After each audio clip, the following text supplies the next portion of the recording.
Hello and welcome to episode 57, Newsjacking, what it's about and how to do it. Welcome to the PR Playbook Podcast, the only podcast giving you actionable skills and advice you need to execute a strategic PR program. Warning: what you hear next may lead to brand awareness and increased sales and customer exposure. Now here's your host, Rinjini Joshua.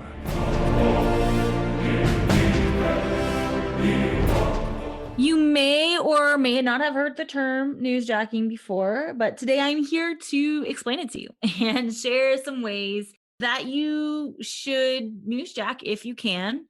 So basically, newsjacking. Hi, hope you guys are well. Basically, what newsjacking is, it's taking news that has come out, a trend, a news piece, something that's like kind of like a breaking news, and twisting it with your version of the story. And this typically relates to things that are in your industry, maybe competitors, well, hopefully competitors, or just a story that you might be able to leverage because there's some kind of relation to what you guys do. So I'm going to give you a few examples so you can kind of understand what I'm saying when it comes to newsjacking. Newsjacking, we also, PR people call it rapid response, which means you're rapidly responding to current events and news. I'll give you a couple of examples and then some things that you should consider before you do newsjacking, which is definitely an art, it's a craft. And you have to really think through it and be smart and creative about it.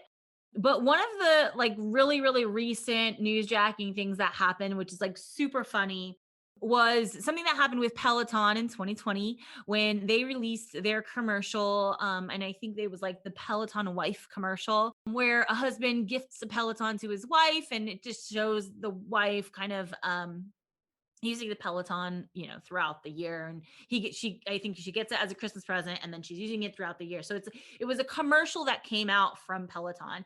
And so it got a lot of backlash because they kind of staged the wife. I mean, she wasn't losing drastic amounts of weight or anything. I think people just get offended. But based on the video, people were like having a backlash of like, what does this mean? Like, this is like, the husband's giving a wife a Peloton, and are you guys taking everything back to the old days? So it just got some ridiculous backlash. But what made it really funny was Aviation Gin picked up on this, hired the actress who played the wife, and released a commercial pretty swiftly. And it's really funny. They released a commercial coined "a gift that gives back," which, if watch the two commercials and you'll see. So this is an example of an advertisement newsjacking, but it's really a PR tactic. They did it for the PR effect of it, right? So Peloton releases this insensitive, maybe ill thought out commercial. They probably could have done it better where they didn't get the backlash, but once they received the backlash, Aviation Gym spinned it on its wheels and turned it around by using the actress and a response commercial, which was like super funny and basically shows the woman kind of like dejected. And then at the end of it, it says like, "Oh, but you look really good, by the way." And so it's kind of like a nod to the Peloton commercial. So it was a really creative, funny way of newsjacking. So they did a really good job. Another big newsjacking event happened when McDonald's actually they lost the rights to the word Big Mac. And I think it was like some weird legal battle that they had. And so anyways, they lost the rights to that. And typically if you have a trademark, other people can't use it without your permission and things like that. So Burger King took to quickly cut to Burger King and their like un-Big Mac menu or something like that. It was like not a Big Mac, but tastes better type deal.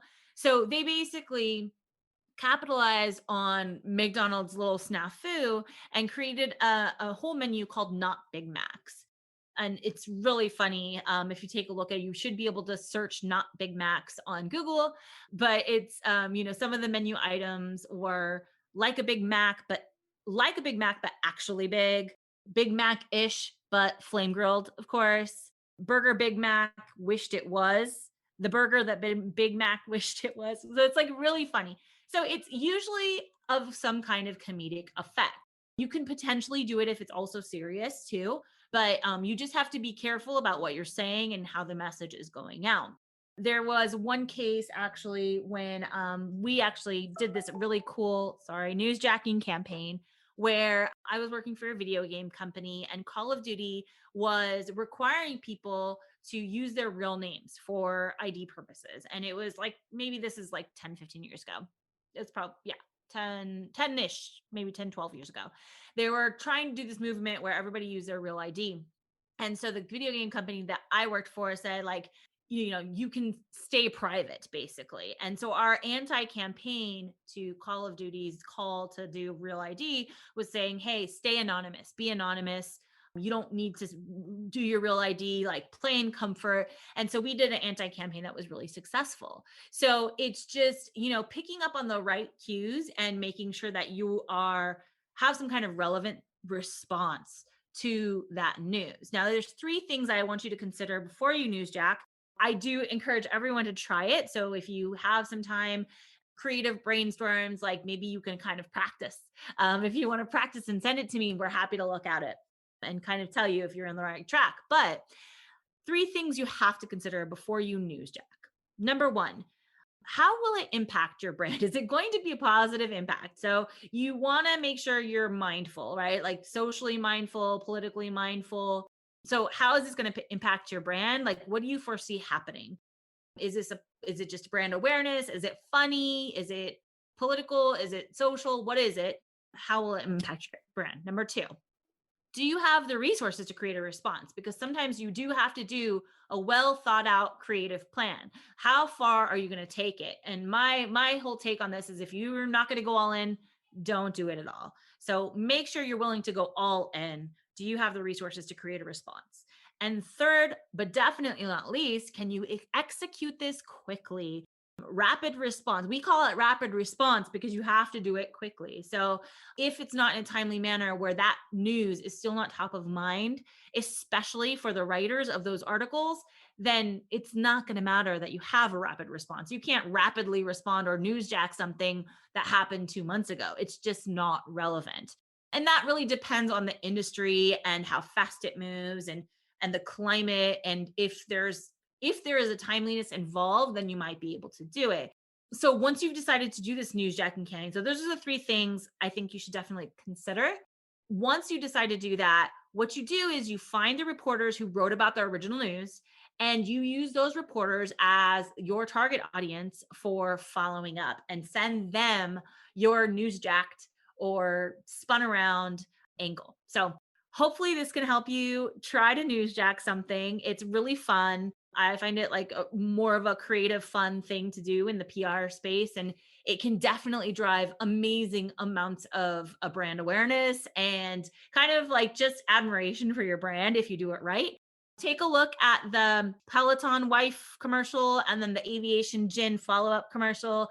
Really funny. You'll see exactly what I'm talking about. They do an amazing job. And I don't remember how far apart they were. So obviously that one's not going to happen immediately, right? They're commercials. But if they happen within the span of, let's say, a month, and especially since no one's expecting a response, it was really funny.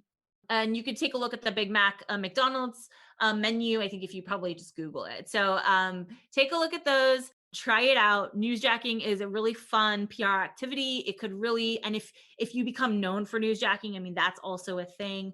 But you really make sure that you're being witty and precise in your responses, and that you are taking care of maybe what that brand impact is going to look like for you, and that you're sensitive to things that are going on. I hope this was helpful. Thanks a lot for listening. If you have suggestions, recommendations, comments for the podcast, please email us at podcast@thesilvertelegram.com. Don't forget to subscribe and review, please. We're trying to get some more reviews for the podcast, so please review it and tell people how much you've learned and how easy it is to do PR. And be well. We'll talk to you next time. Thanks.